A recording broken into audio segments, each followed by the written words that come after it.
The streets of Jakarta have descended into chaos.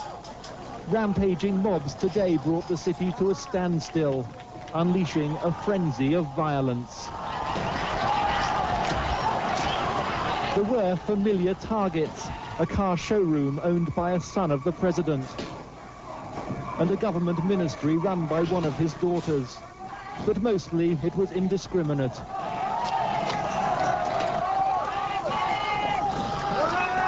Thousands of looters rampaged through shops and department stores, taking away all they could carry. These weren't the students of recent protests. It seemed more like a violent and spontaneous backlash from Jakarta's poor. They've seen President Suharto and his family grow rich. Now the anger and resentment has boiled over. The dispossessed of Jakarta are picking the city shops clean. There were the usual beatings at the hands of the security forces. But a curious thing happened, demonstrating the ambiguity of the army's role. Soldiers and special forces arrived in numbers and with firepower not yet seen during this crisis. But they didn't shoot. In places they were welcomed by the mob, and many returned that affection.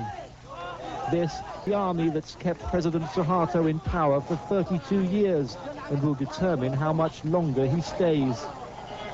Scenes like this will perhaps be more chilling to Suharto than the violence of recent days.